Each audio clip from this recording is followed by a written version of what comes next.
ওই যে দেখা যায় ব্রাক ইউনিভার্সিটি এবং কানাডিয়ান ইউনিভার্সিটি, আর আমার হাতের বাম পাশে এটা হচ্ছে ইস্ট ওয়েস্ট ইউনিভার্সিটি। দেখেন, আপনারা ওয়াল দেখেই বুঝতে পারছেন ইস্ট ওয়েস্ট ইউনিভার্সিটি। অর্থাৎ আমি যে জায়গাটাতে দাঁড়িয়ে আছি এটা হচ্ছে ইস্ট ওয়েস্ট ইউনিভার্সিটি এবং ব্রাক ইউনিভার্সিটি ঠিক মাঝামাঝি একটা জায়গা। আর এই জায়গাতেই একটা 26 কাঠা একটা জমি আছে, যেটার উপর একটা ভবন নির্মাণ করা হবে। আফতাবনগরের যে মেন গেটটা আছে সেই মেন গেটের পাশেই কিন্তু আমি দাঁড়িয়ে আছি, এ ব্লকের 2 নম্বর রোড। এটা যদিও হাউজিংয়ের বাইরের একটা জায়গা।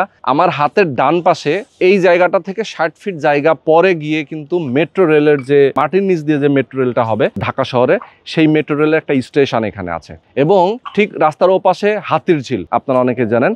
আর প্রগতি সরণি অর্থাৎ যে রোডটা রামপুরা এবং বাড্ডার মাঝামাঝির যে রাস্তাটা, এই রাস্তার ঠিক পাশ দিয়েই মেট্রো রেলের স্টেশন। আর এখান থেকে 60 ফিট পরে গিয়েই মূলত এই জায়গা। এখানেই যে ভবনটা নির্মাণ হবে, এখানে আপনার শেয়ার কিনতে পারবেন। আমি বলবো আপনাদেরকে, একটা অ্যাপার্টমেন্ট যদি আপনি কেনেন 1700 বর্গ ফুটের, অর্থাৎ কমন সহ 1700 বর্গ ফুটের অ্যাপার্টমেন্ট পাবেন।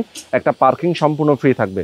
25 লক্ষ টাকা জমির শেয়ার মূল্য, যেখানে আফতাবনগরের মধ্যেই একটা জমির শেয়ার মূল্য, একটা অ্যাপার্টমেন্টের শেয়ার মূল্য আপনি যদি কিনতে যান, সেক্ষেত্রে আপনাকে গুনতে হয় 60, 65, 70, ইভেন 80 লাখ টাকা পর্যন্ত। বাট এখানে অনেক কম। কি কারণে কম সেটাও জানতে পারবেন স্ক্রিনে যে নাম্বার দেওয়া আছে, নাম্বারে ফোন করলে, অথবা আপনারা আমাদের পুরো ভিডিওটা দেখবেন, সেখানেও ব্যাখ্যা দেওয়া আছে। এখানে নির্মাণ ব্যয় হবে মাত্র 25 থেকে 30 লক্ষ টাকা, অর্থাৎ টোটাল 55 লক্ষ টাকার মধ্যে আপনি একটা অ্যাপার্টমেন্ট পেয়ে যাবেন। যারা নিতে চান, বুকিং দিতে চান, স্ক্রিনে যে নাম্বার দেওয়া আছে নাম্বারে ফোন করবেন, বিস্তারিত জানবেন, বুঝবেন, এরপরে আপনার একটা শেয়ার বুকিং দিবেন।